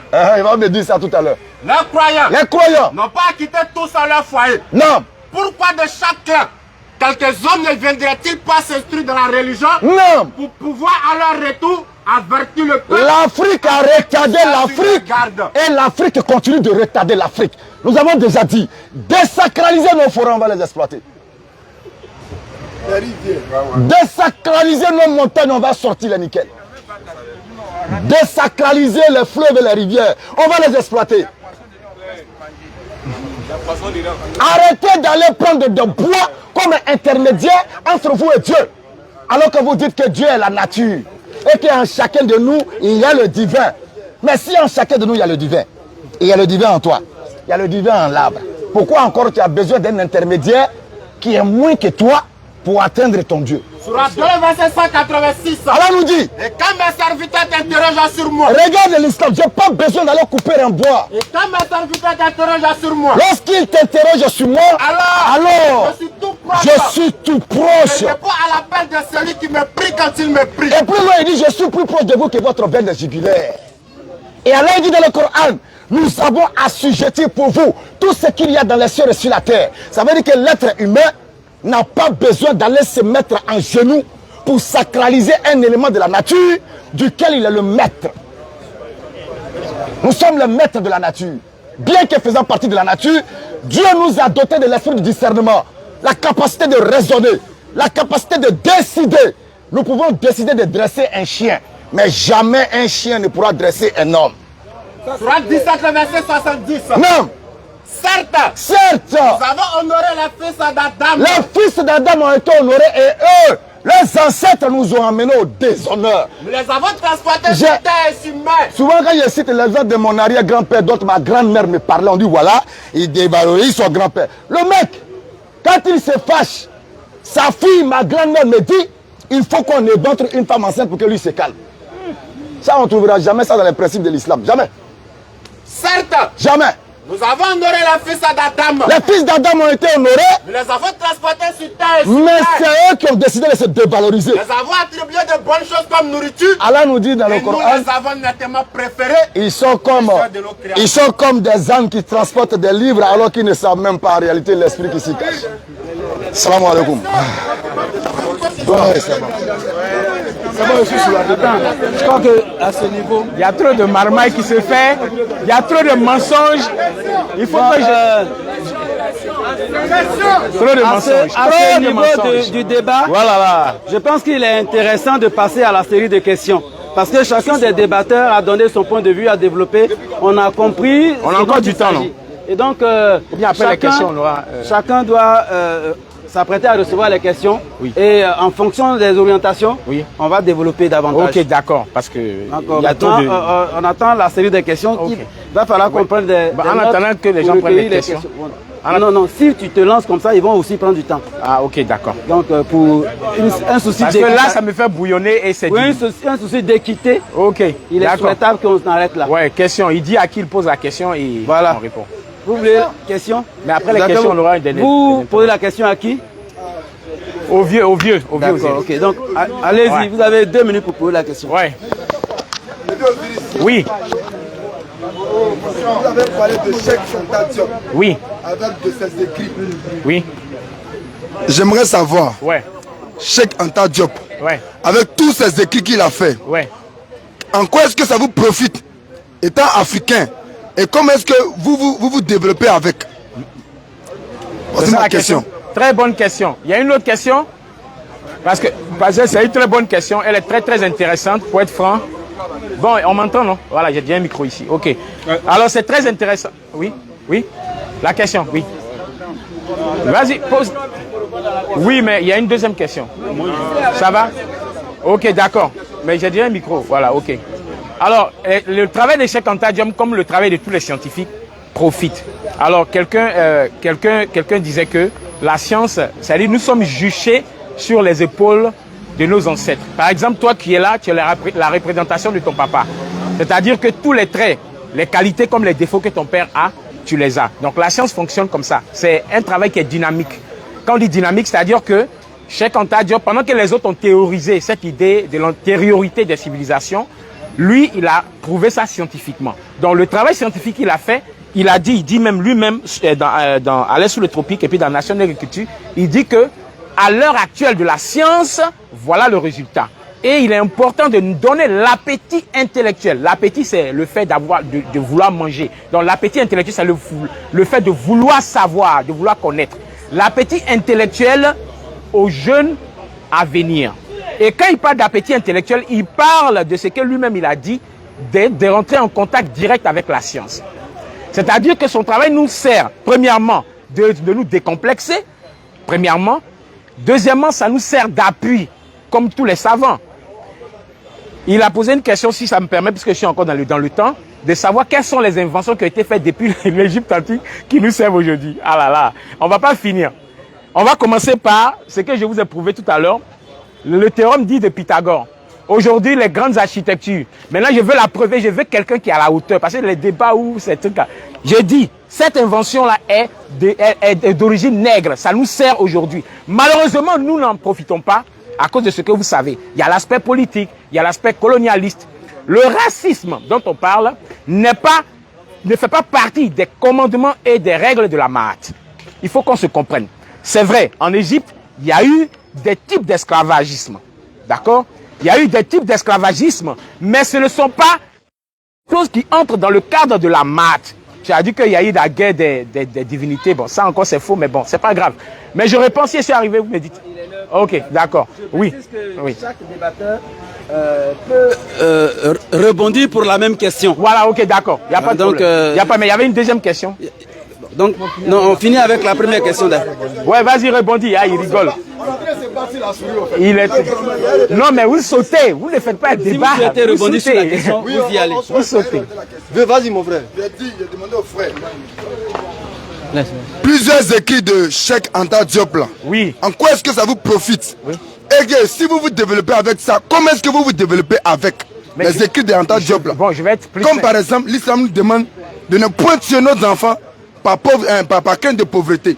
Cet écrit-là, cette parole a été apportée par le prophète Muhammad. De ne point tuer nos enfants par crainte de pauvreté. Nous marchons avec et nous nous développons avec. Même si on est en galère, nos enfants ne sont pas des moyens pour lesquels on doit être riche. Donc okay. J'aimerais savoir, Cheikh Anta Diop, que vous citez avec ces écrits, oui. En comment est-ce que ça nous profite? Ça vous profite, oui. Et comment vous vous développez avec ces écrits? Oui, mais bon, en fait, je vais essayer d'être simple. Attends. C'est à moi qu'il a posé maintenant. C'est à lui, il dit qu'il reprend la question. Peut-être que la réponse ne lui a pas plu. En fait, ok, d'accord, ok, d'accord. Moi, je rebondis. Ouais, vas-y, ok. Alors, merci beaucoup, cher frère. Sa question est pertinente. En ce sens que, normalement, les écrits de Cheikh Anta Diop qui ont commencé à être écrits depuis 1954. Normalement, aujourd'hui, là, lui, comme ça, là, il devait nous envoyer une petite bagnole.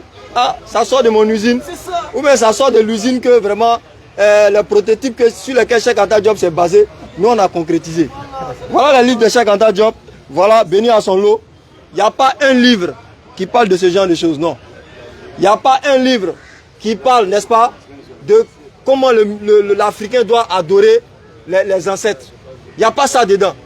Cheikh Anta Diop, voilà ses livres, hein. Il peut nous sortir, on a les mêmes livres, qui nous sortent le livre de Cheikh Anta Diop, où il explique que les musulmans doivent, voilà le culte que vous devez faire, laissez le culte des occidentaux, voilà comment moi je fais, comme l'ont fait, comment on appelle ça, celui qui est décédé là, Omotunde. Omotunde, lui, il était dans la spiritualité africaine, il adorait des dieux africains, qu'il me montre un tel exemple avec Cheikh Anta Diop. Non, c'est eux qui ont fait de Cheikh Anta Diop les ancêtres méritants. Bref, l'Afrique, je vous explique une chose. Il n'y a pas un développement qui est réservé à l'Afrique ou un développement qui est réservé à l'Occident, non. La preuve, lui-même, il dit que ça vient d'Afrique. Il dit Pythagore, son théorème vient d'Afrique. Mais comment est-ce qu'aujourd'hui, là, le petit japonais prend ce théorème-là, il fabrique téléphone? Comment le petit américain prend ce théorème-là, il fabrique voiture? Pourtant, ça vient de chez toi. Coca-Cola, leur formule là, ils cachent ça. Il y a concurrence entre eux et puis Pepsi. Ils ont caché leur formule parce que s'ils ont délivré leur formule, d'autres personnes vont prendre pour s'enrichir. Mais vous vous dites que vous avez la formule. Mais les gens qui n'ont pas la formule ont le résultat de votre formule. Tiens. Au fait, il n'y a pas assez de chair sur la viande. Il n'y a pas assez de chair sur le morceau. Il a fait exprès pour ne pas comprendre la question. Et Cam l'a bien signifié. Théorème bien de chez toi. Il a dépassé, hein. Moi je chronomètre. Non. Pourquoi je m'étais, c'est parce que... Non, il va continuer. Non, il fait pas bien son travail. Il fait pas bien... Non, tu peux rien dire, c'est pas que tu peux rien dire. Mais je veux lui préciser. Non, parlez, continuez. J'ai remarqué ça 2 fois, voilà pourquoi je souligne. Continuez, vous allez fuir. On n'a pas recommencé. J'ai dit... Allez-y. Moi, je veux seulement qu'il sache que je chronomètre. Voici ça ici. Voilà. Voilà. On a prévenu ceux qui étaient là. Hein? Vas-y. Parce que vous, en fait, ce qu'ils font, c'est du bruit. Vous a prévenu. Non, ne fuyez pas. Je vous ai dit débat intellectuel, vous ne pouvez pas. Ok. Je vous ai dit ça. Vous avez cité le Coran. Hein. Je vous dis, amenez des éléments scientifiques, il n'y en a pas. Coran là, vous citez des trucs. Bon, allez-y. Moi, j'ai besoin. Il y a une question dans la foule encore. Je dois remettre le micro. Bon, je vais savoir un truc. Est-ce qu'on aura à rebondir après? Parce que les questions là. Oui. Ok, d'accord. Donc, allez-y. Allez-y. Prends le micro.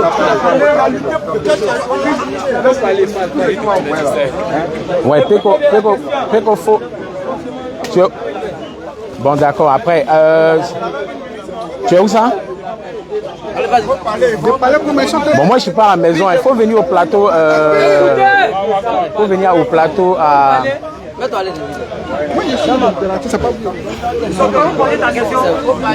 Bon, moi ma question va à l'endroit de Ben. Ben a parlé tout à l'heure que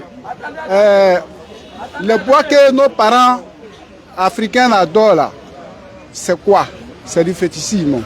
Mais moi, je voudrais revenir à lui pour lui demander, entre eux les musulmans, entre eux nos parents athées, celui qui adore le fétiche, entre guillemets, quand ils vont à la Mecque, avec les chrétiens, leur histoire de Jésus, tout ça là, quand ils vont à la Mecque là, le caillou noir, ils s'en vont embrasser là, avec le vieux qui est au village qui adore caillou là, les deux ne sont pas les mêmes choses. C'est pas la même adoration. Donc on parle de quoi? Pose la question. Parce que la question est posée. Non, ma question c'est que tout ce qu'ils sont en train de faire, ils ont plagié la culture sur la culture africaine. Ils ont plagié sur la culture africaine. Quel que soit Jésus. C'est une intervention. Non, voilà. Il a posé la question. Mais maintenant ma question, la signification de quand ils s'en vont embrasser la Kabbala, les cailloux noirs là, ça veut dire quoi? Est-ce que c'est pas fétiche aussi? Est-ce que quand vous allez à la Mecque là, moi, je vais pas le caillou autour duquel vous tournez là, c'est pas du fétichisme? Moi, je vais pas parler. C'est le Coran même qui va parler. Voilà. Parce que si moi je parle, ça sera peut-être de l'orgueil. Le Coran même va parler. Sourate 106, le verset 3. Qu'il adore donc. Qu'il adore donc. Le Seigneur de cette maison, la Kaaba, c'est un ensemble de pierres accompagné d'une pierre qu'on appelle la pierre noire. Et on te dit d'adorer le Seigneur de cette maison et non cette maison. Qu'il adore donc. Qu'il adore donc. Le Seigneur de cette maison. Oh, vous adorez les morceaux de bois sculptés de vos mains, mais vous n'adorez pas le Seigneur qui a créé ces morceaux de bois. Voilà ta réponse. L'islam a plagié la culture noire. Hey! Attends, tu dis que l'islam a plagié. Calmez-vous. D'abord, il ne peut. Écoute l'enseignement, mon ami. Bon, donc l'autre frère va rebondir sur la même question. Voilà. Comment ça, il a laissé le micro? Alors, Tu vas rebondir après. On va en parler. Mon ami, calme-toi. ok. Donc le monsieur a été là dans un boubou, provenant des basins qui n'a même pas été fabriqués ici. Ça permet de dire que l'islam a plagié la culture africaine. Donne-moi un seul élément venant de la culture africaine qui a été plagié par l'islam. Tu as la parole. Non, c'est lui qui a... tu es trop agité comme toi. Mais il est de mon temps et puis il fait du bruit. Non, le monsieur est là. On vous pose question, vous l'avez posé une question, c'est pas à lui de retourner la question. Tu n'as pas encore changé. Vous parlez un mot, vous parlez, lui veut savoir. Moi, il y a la réponse. Il est de mon temps, il est en train de perturber. Tu n'as pas le droit de lui poser la question, mais soyons honnêtes. On te pose question, tu poses la question. Tu réponds à l'auditoire. Il est en train de pleurer, il faut le regarder pleurer. Si tu finis de pleurer, tu es un lotus. Là, je vais pas modérer ça. Tu es un lotus. Le gars est en train de parler dans son temps. Tu vas appeler le vieux, mais tu n'as pas la sagesse d'un vieux. Donc je disais que mon ami qui a arrêté en bassin là, s'il te plaît, tu dis que l'islam a plagié la culture, n'est-ce pas, africaine, Alors que le vêtement même que tu as porté ne vient pas de chez toi ni de chez tes ancêtres. Donc qui est en train de plagier qui? Parce qu'on m'a dit de ne pas te poser question à savoir, je t'ai demandé un seul élément que tu crois être, n'est-ce pas, originaire de ta culture que l'islam a plagié, tu ne peux jamais me dire. Parce qu'en réalité, vous parlez pour parler. Vous ne parlez pas sur des preuves. Vous êtes là, vous faites valoir ce que vous pensez, ou bien la haine de l'Occident que vous avez. Mais tout ce que vous faites vient de l'Occident. Mais l'islam est venu vous dire non. Revenez à l'essence. Être humain, là, en tant qu'un noir, là, la peau, là, c'est pas ça que tu dois prendre pour te faire prévaloir sur les autres races. Au contraire, Allah dit dans la variété de vos idiomes et de vos couleurs, il y a des signes pour les doués d'intelligence. En réalité, ça, là, ça doit te faire réfléchir à l'origine de ta création et au but pour lequel tu es sur la terre. Et non pour essayer de mettre en avant la race noire comme étant supérieure à une autre race. Parce que l'islam vient dire qu'aucune race n'est supérieure à une autre que simplement dans la piété. Et la piété, c'est quoi? C'est le fait d'avoir un noble caractère. Et avoir un noble caractère, c'est s'éloigner de la corruption, s'éloigner de la fornication. C'est-à-dire que tu n'es pas marié. S'éloigner de l'adultère. C'est ça le noble caractère. C'est ce qui peut faire avancer l'Afrique. C'est pas vos pleurnicheries là. Okay. Vous avez le temps.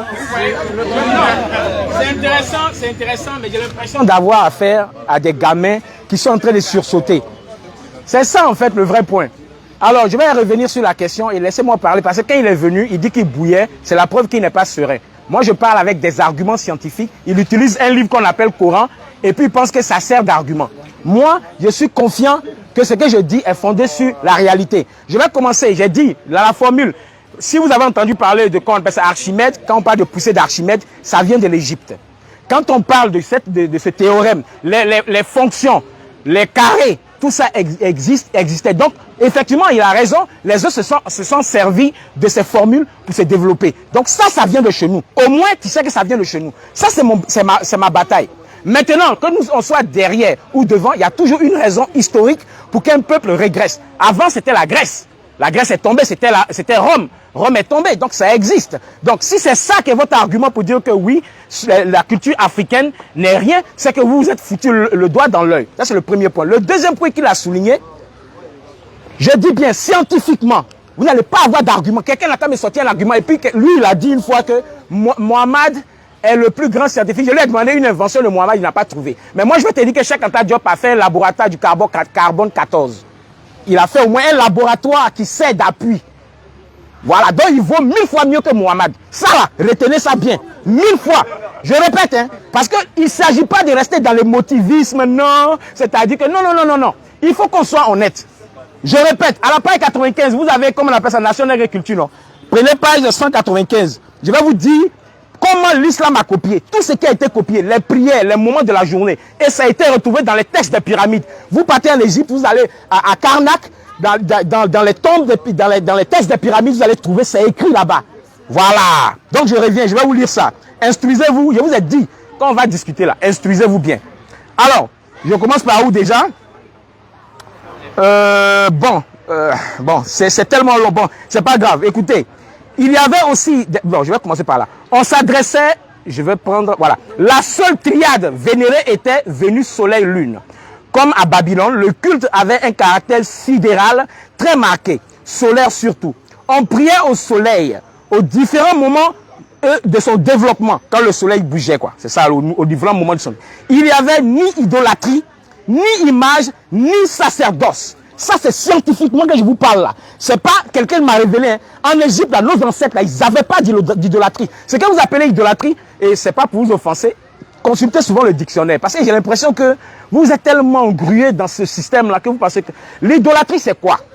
C'est diviniser une chose. Si vous ne connaissez pas Auguste Comte, il parle des 3 phases de la religion. Quand tu divinises une chose, c'est l'idolâtrie. Mais quand tu considères cette chose qui est naturelle comme une création de Dieu comme toi et moi, c'est pas de l'idolâtrie. Il faudrait que vous compreniez. Il y a beaucoup de gens qui font cette confusion. Nos ancêtres avaient du respect pour les bois. Quand ils vont, ils savent que cette table-là est là pour ma survie. Cette table-là, Dieu l'a fait pour que je survive. C'est mon médicament, c'est ma nourriture. Donc je ne peux pas venir la battre pour rien. Vous dites qu'on doit détruire les forêts. Aujourd'hui, le reboisement qui s'est fait en Occident, là, vous pensez que c'est quoi? C'est une écologie qui est fondée sur l'utilitarisme. Je vais vous dire aujourd'hui, hein, l'Afrique, là, il y a plus de vie qu'en Europe. Moi, j'y vis. J'y vis. Je peux faire le tour d'Europe comme je veux. Ça, tu as raison. Ça aussi, c'est un avantage. Mais une chose est sûre, c'est que la façon dont vous dites là, vous vivez là, c'est encore plus dangereux que ce que les Occidentaux veulent nous imposer. Parce qu'aujourd'hui, même, on veut nous imposer qu'un homme doit aller avec un homme. Pourtant, dans les règles de la maths, ça n'existe pas. Dans les règles de la maths, on ne dit pas que si ta femme refuse de te donner le truc, il faut t'éloigner d'elle. Ou bien si tu crains même qu'elle va te désobéir, il faut t'éloigner d'elle, il faut la frapper. C'est écrit dans le Coran. Il y a beaucoup de choses qui sont écrites dans le Coran qui n'existent pas dans la maths. Si tu veux qu'on fasse une étude comparative, on va sortir les versets, mais on n'a pas assez de temps. Mon frère, ce que tu viens de dire là, c'est ça. C'est quoi l'idolâtrie? Quand tu considères quelque chose que c'est là que ta bénédiction vient, ceux qui vont dans les églises, ceux qui vont à la Kaaba pour aller, mais pourquoi vous ne restez pas chez eux, chez vous plutôt, pour prier? S'il y a un Dieu qui est partout et que c'est cette pierre-là qui vous sert et dont vous vous plaignez de nos ancêtres qui considèrent que la nature est sacrée, eux au moins ils considèrent que la nature est sacrée, elle contient une parcelle de Dieu, mais vous vous déplacez, vous payez des milliards. Vous savez combien les gens dépensent des milliards pour aller là-bas, regardez comme nous sommes pauvres ici. Tu arrives même à côté des mosquées, c'est des gamines là. Allah Kadiama, ça fait pitié. Pourtant, vous êtes dans l'islam, vous dites que c'est Allah le supérieur. Attendez, fini. Monsieur. On attend une autre question. Non, on va faire des interventions. Maintenant, il y a eu des questions. Ok, d'accord. Toi, tu n'es pas gamin, tu es vieux, il faut respecter le monde. Ouais. Alors, non, mais attends, il t'a à ce monsieur-là, tu rebondis sur la question, la même question. Ou bien tu fais une intervention. Voilà. Hein? Oui, je répondis juste à la question. Non, mais il a déjà répondu. Pardon, la question est déjà passée. D'accord, je pose ma question. Voilà, pose ta question. Je vais créer un problème. On va se poser les questions. Et tout le monde va constater tout à l'heure. Écoutez. Le monsieur parle de science. Oui. Il y a le problème qu'il a lui créé. Le vieux Osiris dit à la face du monde, explique-nous scientifiquement, avec un bonus de 100 000 francs pour toi. Écoutez. Explique-nous scientifiquement le phénomène des sosies. Voilà, c'est très important. Hein? Très bien. Bonne question. Mais il n'y a pas besoin des 100 000. Garde-les. Il faut garder les 100 000 là. Tu vas aller à côté des mosquées à Yopougon là. Il y a des filles là-bas qui se prostituent à côté de la maison d'Allah là. Tu vas leur donner ça. Non, jamais. Mais je réponds. Il parle du phénomène des sosies. C'est quoi en fait? C'est une définition qu'on a donnée aux gens qui se ressemblent, qui ont les mêmes traits. N'est-ce pas? Maintenant, s'il dit scientifiquement, la question scientifiquement, je ne sais pas quelle connotation tu mets derrière, mais je peux te dire simplement que, attends, je viens.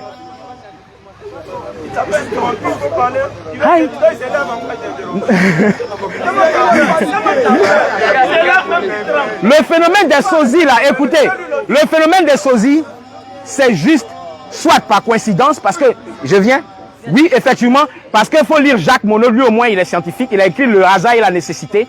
Nous avons les mêmes traits par rapport à certaines choses. C'est tout ce que je peux te dire par rapport à ça. Je ne suis pas biologiste, je ne suis pas généticien, mais ce que je peux te dire, c'est une ressemblance qui se fait de part et d'autre. Voilà. Parce que toi, tu ne ressembleras jamais à Donald Trump. Il faut que tu sois nègre pour ressembler à un autre nègre. Donc, il y a un problème génétique dedans. Okay. Atakbi, j'ai dit que j'allais lui créer des problèmes. Mais ouais, problème. Et ce problème-là, même ça, tous les pseudo-scientifiques. Mais moi, je peux te poser une question aussi. Il a une minute. Ok, ce monsieur, lui, il est au courant de ça. Vas-y. Si TikTok, ils sont au courant de ça. Bon, vas-y. Aucun scientifique ne peut étaler scientifiquement le phénomène du sosisme. Voilà quelqu'un qui vient quelqu'un qui est en train de dire, je veux scientifiquement. Il parle de coïncidence. Pas coïncidence. Toi, ça fait 10 ans que tu as posé cette question. Oh, mais vous perdez le temps. Après, ça vous dit on va aller prier. Oui, c'est comme ça ils font. Ils perdent le temps. Après, ils vont dire voilà les filles.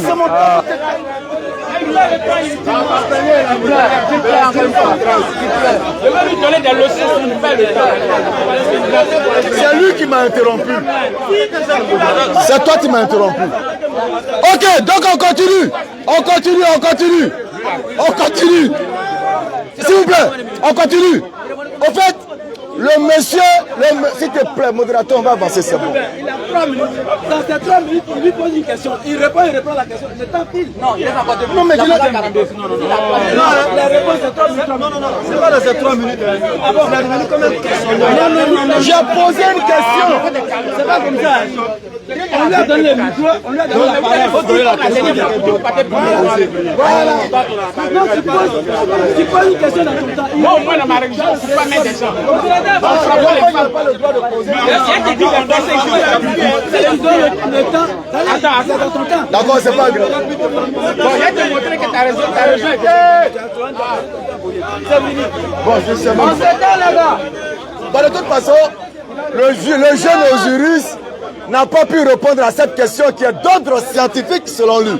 Il ne peut pas répondre. Mais voici la réponse d'Allah. Le Coran répond maintenant. Oh homme. Nous avons créé d'un mâle et d'une femelle. Osiris, Allah dit qu'il nous a créé d'un être mâle et d'un être femelle. Et nous avons fait des nations. On a fait de vous des nations. Donc, c'est normal qu'on puisse retrouver un blanc même, peau blanche qui me ressemble. Visage, forme, taille. Parce qu'on est issu d'un être que nous appelons Adam. Craignez votre Seigneur. Qui veut dire tirer de la terre. Vous a créé aucun scientifique ne peut établir ça là. Ça là, vous ne pouvez pas. Voilà ce qu'on est en train de te faire comprendre.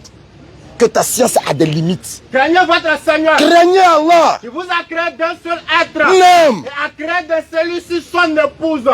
Et qui de ce par-delà vous a fait répandre sur la terre. Il y a certains enseignements pour vous dans la bête. Mohamed est le plus grand scientifique sans même avoir de laboratoire. Ce gars-là, il pleurniche trop. On a lu l'audius. Ça. Attends. Ça c'est pas bon. Hein. Non. Non, il est allé au-delà de ça. Non. Lui, il a posé une question. C'est pas normal.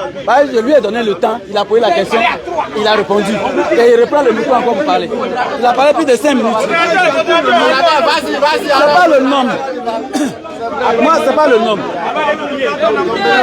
Ok. Vous allez passer à la prière ou bien? Vous allez à la... C'est à 16h, Ok, d'accord. Donc, vous allez rebondir sur la même question? Bon, moi je vais rebondir sur la même question, mais je voudrais... Ouais, je vais poser une question. Voilà, je vais vous poser une question. Je peux poser ma question? Je veux poser une question. Et écoutez, on est frères, c'est pas la guerre. C'est pas la guerre, les gars. Écoutez bien, voilà. Écoutez le principe.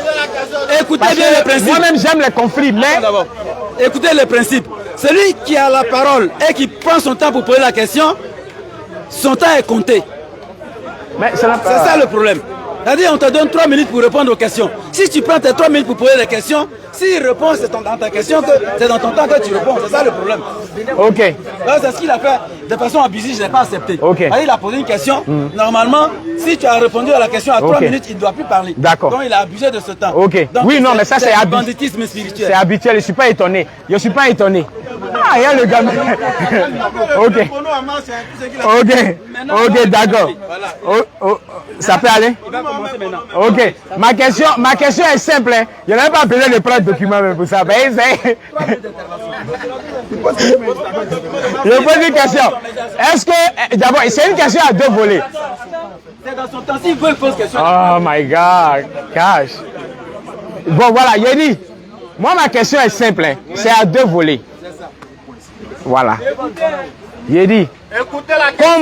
Comment le Coran, parce que c'est vous dites spirituel, moi je pense que arrête de faire ça.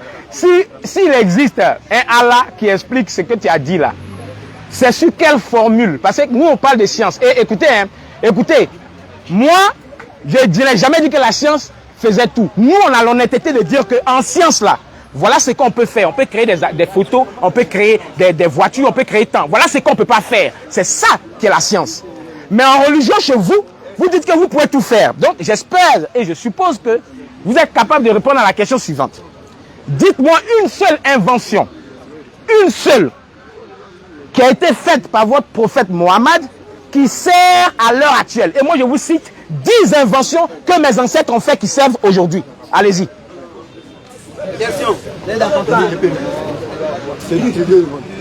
Moi, il m'en veut, hein. Répondez, venez à 10. Je vous attends. Venez à 10. Une seule invention. Il a commencé à pleurer pour dire une seule invention. Ouais. Ok. Est-ce que tu as compris la réponse? J'ai compris ta question. Est-ce que tu peux répéter pour qu'il sache que tu as compris la question? Tu demandes l'invention que Mohamed a faite. Qui sert actuellement. Aujourd'hui, non. Scientifiquement parlant. Il n'y a pas de problème. Voilà, Il n'y a pas de problème. Voilà, Il peut? Oui. Vous savez, le but des inventions, là, c'est de pouvoir servir la communauté. On est d'accord, non? C'est faciliter notre vie, préserver notre santé. Avant-hier, là, il y a un blanc, personne ne lui a demandé quoi que ce soit. Il dit ouais, que le prophète de l'islam était véridique. On dit il a fait quoi? Il dit on n'a qu'à s'asseoir pour boire l'eau. Il dit on n'a qu'à s'asseoir pour boire l'eau. Et c'est maintenant en 2023 là, et ils ont découvert que quand tu t'assois, tu bois l'eau. L'eau là, ça t'évite certaines maladies quand tu t'arrêtes pour boire. C'est clair. Il a dit mais qui vous a envoyé? Qui vous a payé? Bon, ça c'est invention comportementale. Là, on rentre pas là. Parce que le thème du débat, c'est il y a l'évolution sociale et spirituelle. Là, ça rentre dans le cadre social. Maintenant, il y a ce que le prophète Mohammed sallam a enseigné, ceux à qui il a apporté l'islam. Je vous conseille à tous un livre. Malheureusement, je ne l'ai pas envoyé. Le soleil d'Allah se lève sur l'Occident. Ce livre-là, je lui ai parlé de ça une fois sur un live TikTok. Je ne sais pas s'il l'a acheté maintenant. Le soleil d'Allah se lève sur l'Occident. Si tu cherches les inventions des musulmans, il faut aller derrière ce livre. Déjà dans la préface, tout est dit.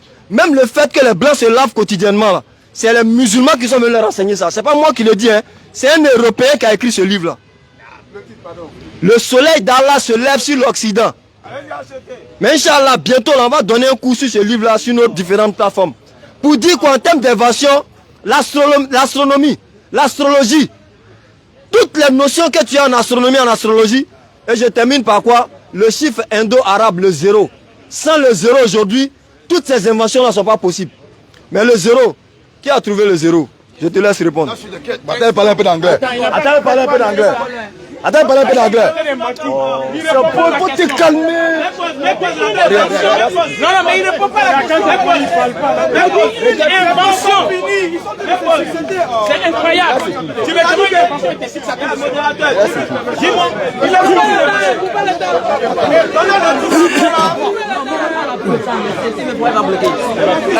Allô, je n'aime pas trop la façon dont les choses se passent. Non, écoutez, je n'aime pas trop la façon dont la question se passe. Parce que vous pouvez répondre à plusieurs, mais pas sur la même question. Écoutez bien. Écoutez bien, vous pouvez répondre à plusieurs, mais pas sur la même question. S'il y a une question qui a été posée, choisissez un. Non, non, non, non, non, non, non, non. Non, c'est pas ça. Non, non, non, non, non. Ouais, ça perturbe le temps. Voilà. Écoutez bien le principe. Attends. J'ai dit, dans les 3 minutes là, lui il prend une minute, c'est pas pour ça perturbe les choses. S'il y a un qui se lève. C'est pas certaines choses. Non. Quand il nous défiait là, il me connaît, ouais. Il connaît moi, il connaît Béni. Ouais. Il n'a pas dit camarade, je te défie. Il n'a pas dit Béni, je te défie. Il dit je défie les élèves d'Abdoumadi. C'est pas grave. C'est pas grave. Mais ce que je dis, écoute bien. Les arguments font la faute là. Est-ce que ça sort des 3 minutes? Non, attends, c'est pas ça. Ce que je dis là, s'il y a une question qui a été posée, on choisit un pour répondre. Non. Ah, ça perturbe le temps. Une autre question. Une autre question. Ok. S'il vous plaît, s'il te plaît. Non, alors.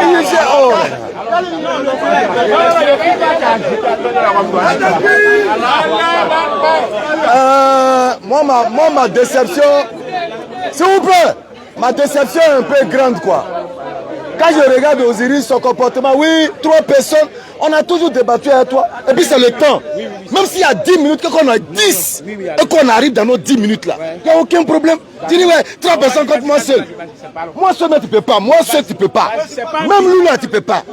C'est pas un client que tu... Alors, on avance. Alors, le frère demande quelle est l'invention que le prophète Mohammed sallallahu alayhi wa sallam a fait, qui sert aujourd'hui. Mais comment j'écoute une question venant d'un pseudo-intellectuel comme ça, là, ça me surprend. Je veux la réponse. Allah dit dans le Coran, sourate 7, verset 157 à 158. Sourate 7, écoutez, sourate 7, le verset 157. Il faut écouter. Ceux qui suivent le messager, le prophète a illettré. Ok, regardez ça. Allons-y, oui, vas-y. Ceux qui suivent le messager, le prophète a illettré. Le prophète illettré. C'est-à-dire les lettres là, il ne connaissait pas. Mais il a sorti des éléments dont Mohamed Kamaraté vient de te donner un élément. S'asseoir pour boire. Tu parles d'invention comme s'il était venu créer un laboratoire. Non. Lui, il est venu parfaire l'homme, à amener l'homme à mettre sur pied ce qu'il doit créer parce que Allah a créé l'élément fondamental qui est à lui, qui est l'intelligence. Lis le verset. Ensuite, nous avons fait du sperme une adhérence. Nous avons fait du sperme une adhérence. Et de l'adhérence, nous avons créé un embryon. Nous avons créé un embryon. Oui. Je te mets au défi. Si tu Dans touches à cet ça, tu es embryon, mort. Non. Nous avons créé des os. Nous avons créé de l'embryon des os. Et nous avons revêtu les os de chair. Nous avons revêtu les os de chair. Ensuite, nous l'avons transformé en toute notre création. En toute notre création. Gloire à Allah. Gloire à Allah. Le meilleur des créateurs. Mais celui qui a créé le cerveau qui va réfléchir à faire l'invention là, qui est le meilleur? Toi tu viens me dire oui. Attendez, mon est venu créer un laboratoire pour fabriquer une voiture ou une moto. C'est pas un laboratoire. C'est un prophète qui vient éveiller l'intelligence de l'homme pour aller faire les découvertes de ce que Allah a couvert après toutes ces interruptions là. Merci. Après toutes ces interruptions là. Le temps passé ne permet tu fais de la prédication. D'abord, c'est qui vient de après toutes ces interruptions. Écoutez, c'est qui vient de dire là. Après toutes ces interruptions.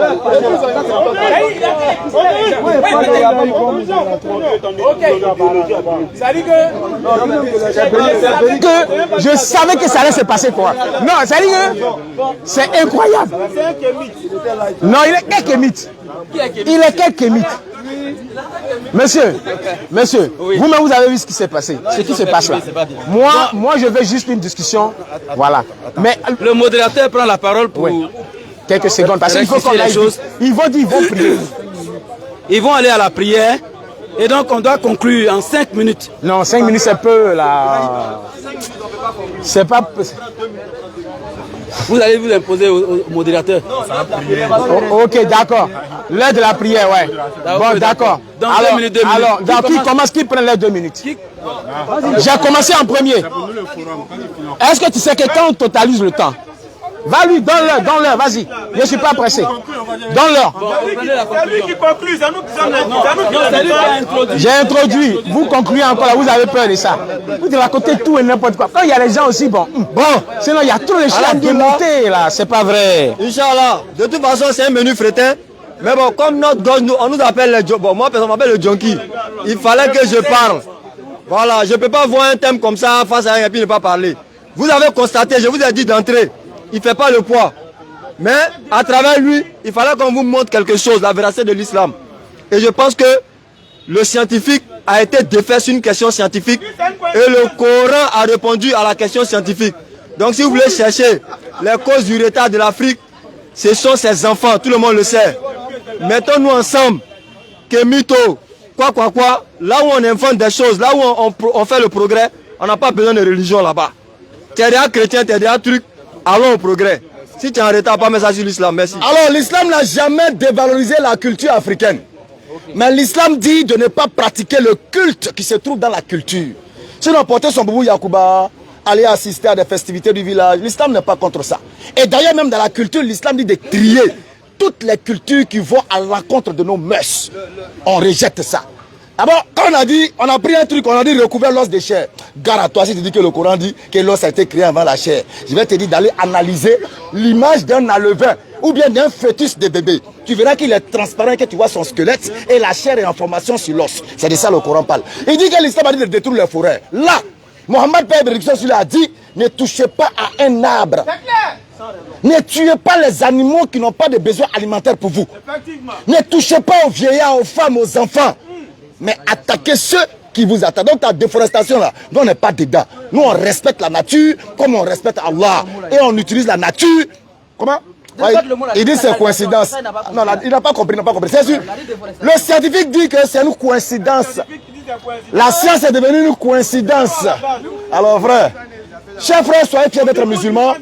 Comme le temps est très court, on va conclure là pour dire que le danger de l'Afrique, ce sont les Africains qui veulent ramener l'homme noir au racisme que les Blancs ont fait, qu'eux-mêmes sont en train de condamner en disant que l'homme noir est supérieur à toutes les races.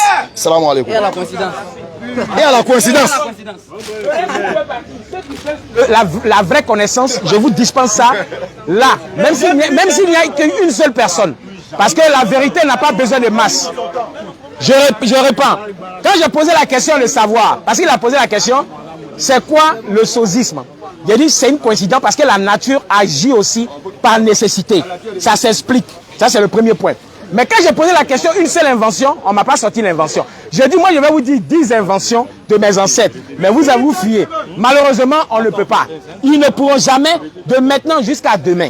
On dit que l'Afrique est en retard à cause des kémites. Nous qui disons que mon frère, toi là, tes ancêtres là, si tu n'avais pas élevé, nous là, les enfants qui sont nés sur le pot de bananier, on coupe leur nombril. On a des plantes qu'on connaît là. C'est ça qui a fait que nous vivons aujourd'hui. Vous voyez? C'est ça qu'on appelle l'indiscipline. C'est l'indiscipline. Vous voyez? Mais je continue. Mais c'est distrayant. D'accord. Donc, comme je disais tout à l'heure, nos ancêtres ont fait des choses. Et beaucoup de gens ne le savent pas. Et donc, pour vous distraire, pour ne pas que vous ayez cherché, les gens vont dire que tout ça, c'est de la sorcellerie. C'est mauvais. Mais je vous dis aujourd'hui, quand on prend l'islam en entier, ce n'est que le danger seulement. Parce que le traitement de la femme dans l'islam, c'est dangereux. Le traitement de ceux qui ne croient pas en l'islam, c'est dangereux. C'est écrit dans leurs livres. Et vous le savez très bien. Hein. Aujourd'hui, on parle de quoi? Aujourd'hui, on parle de quoi? On parle de science. Non, il n'est pas là. J'ai le temps ici. Non. Vous avez peur, pourquoi? Vous avez